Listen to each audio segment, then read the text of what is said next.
Hi, I'm Chris Templeton, and welcome to the second podcast in the Honesty Project with myself and Melodie Hilton. We really hope you enjoy this topic, which is about stuffing feelings and all the great things that go with that. We really want your feedback and your suggestions about what you want to hear. We hope that you'll like the video, and if you feel this is of value to you, that you'll subscribe as well. Thank you very much for being here. And now, podcast 2 on stuffing your feelings.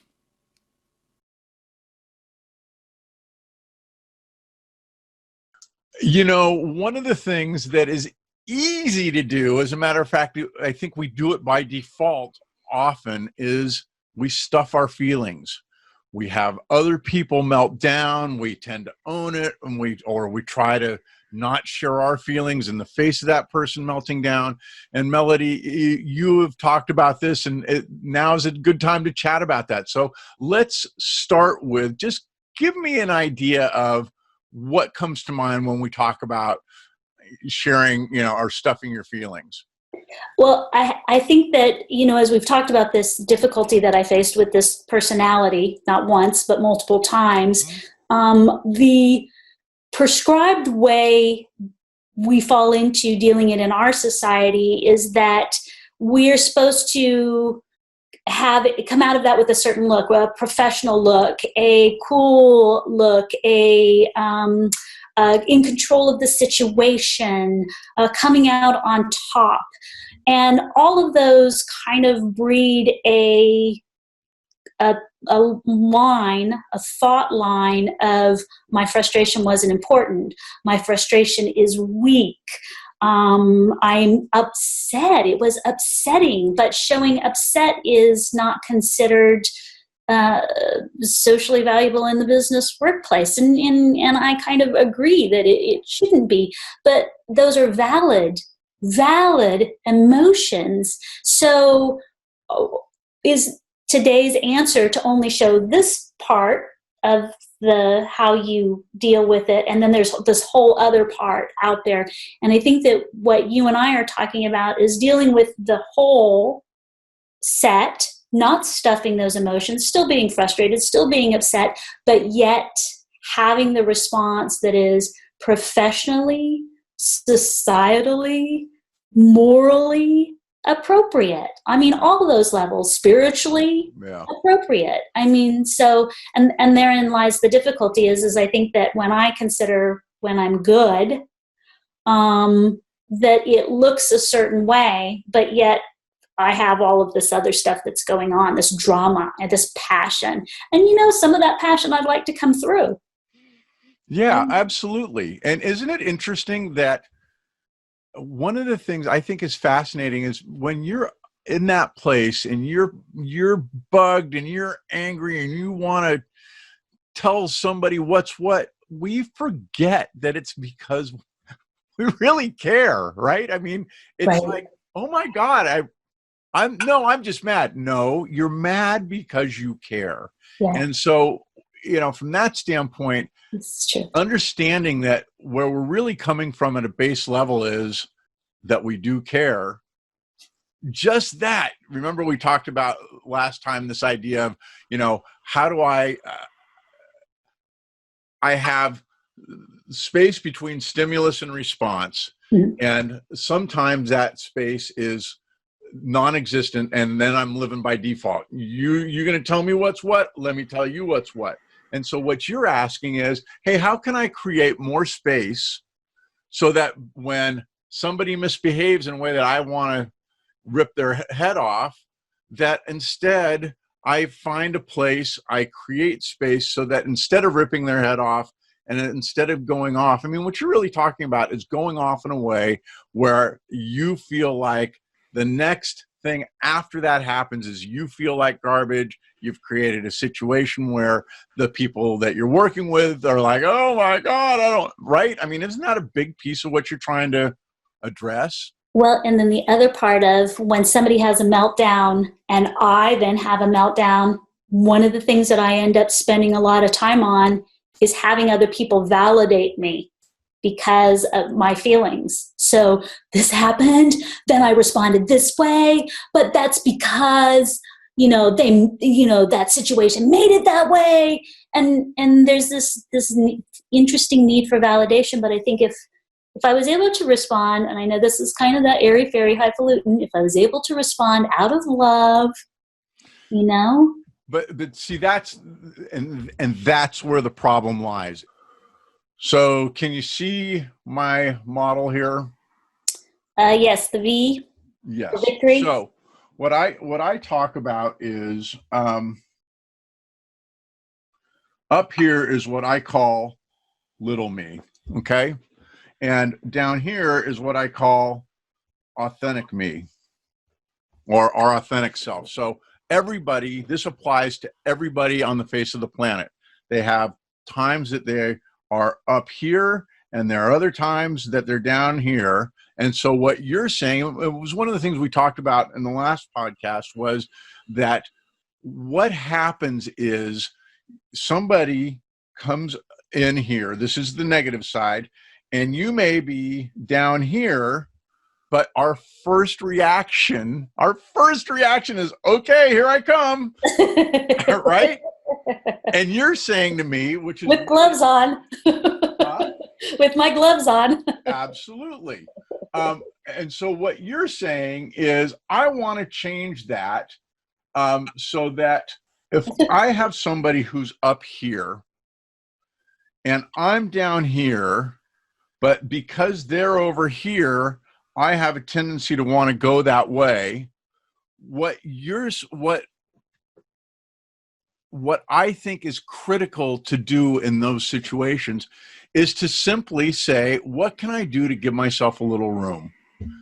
It may be taking a deep breath. It may be walking away. I had a guy that I had to let go of. It took me 2 weeks from the time that he had his misbehavior to the time I was able to get to a place where I could deal with it without being up here. And we certainly don't want to be on the negative side of things. And so finally, over time, I back it down, and I might not be positive. I might even be a little bit on the negative side of it, but here I'm serving myself. And then because I'm behaving in a way that's more appropriate, right? Mm-hmm. I'm now helping that person and anybody involved in the situation to come down here. And they may stay in a negative place, but they're able to now have a conversation. Now they're frustrated instead of angry. Does that make sense? Mm-hmm. Mm-hmm. So it does. Yeah. So from my standpoint, it's really about, what do I do to help myself get back to a place where I'm going to have, the ability to do this in a more authentic way, where I'm going to be able to have the conversation, and I'm letting go. You really hit it right on the head. When I talk about the stories that we tell, you frame that up so beautifully. I want to get other people involved. I want to explain why my position is the right one and why theirs is the wrong one. And we know the whole time that it doesn't serve us, but we're so defaulted to that behavior for so many good reasons, right? Yeah. Well, so what I noticed too, right? So we're talking about, me being at work. I'm having a happy day. I'm in the positive sphere. I'm on the authentic me because I'm doing good work, and I'm plopping along, knocking all those little boxes off. I'm paying attention. I'm not too many multitasking. I'm focused on my tasks. I'm creating good work. I'm offering a business product that's, valuable. And then I pick up the phone, and right in my head, the person starts yelling at me, and boom, my frustration level, or my, my response, my negative response, it's, like when my kids were little, and they were so annoying. It's amazing to just automatically have that happen. And so you've given me a great discussion on creating that space, right? So is that a breath. And I think when it's one-on-one, that's great. You know, where it's really difficult is when it's a conference call and somebody uses you to, they either gaslight you or they don't want the attention on them for something. So all of a sudden they dump a pile of crap in your lap and you get defensive, and then you look like all this good stuff that you've been doing in the morning, you know, is now all just evaporated. And I'm going to throw out something, and I want to see how you feel about it, and that is my level of confidence. And I was told at one point early on in my life that I had a confidence problem, and my girlfriend told me my problem was I had too much of it. But I find that my confidence sometimes is dependent upon the people that I'm working with. And I really wish that it would really be dependent upon me. And I think if it were dependent on me, then I could better create gaps. Well, and you know, that's the whole focus of this model. The thing that's so fascinating to me is, and what I think is so important about this model is that it is all about helping people to recognize that they have the answers within them. And that what happens is we're so busy trying to be right in little me mode that we forget that what we really want and what's way more important is to feel authentic. But we have this, it's like a magnet that just pulls us. When somebody misbehaves, man, oh man, do we want to jump there. I'll give you a great example. One day, my beautiful little third grader with his glasses on, we're walking across the crosswalk at school, and somebody honks, and this beautiful little boy spun around with a scowl on his face, only to see his teacher waving at him. And then he came right back down. But that's how much of a pull there is to go there. So number one, right? Doesn't that crack you up? It does. And you totally get it, right? We've all been there.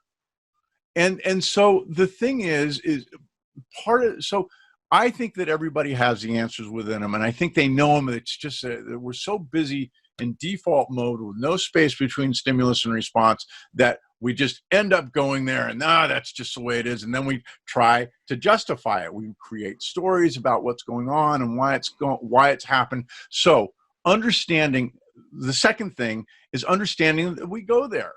And then the practice becomes, what can I do to take and increase that space? I've been on many calls where somebody's dropped something in my lap, and you know, it takes everything within me not to respond in kind. And then I'll usually write an email after saying something along the lines of, hey dude, man, I don't really think that served you. And it certainly didn't serve me. How can we solve this? Thanks for watching part 1 of the Stuffing Your Feelings podcast of the Honesty Project with Melodie Hilton and myself. We really hope you enjoyed it, hope you found value in it, and that you'll go and listen to part 2, which should be linked here someplace. And if you like the video, please give us a thumbs up, and we'd even like it more if you'd subscribe. We hope you found it of value. Again, we always look forward to your feedback. Thanks. See you on part 2.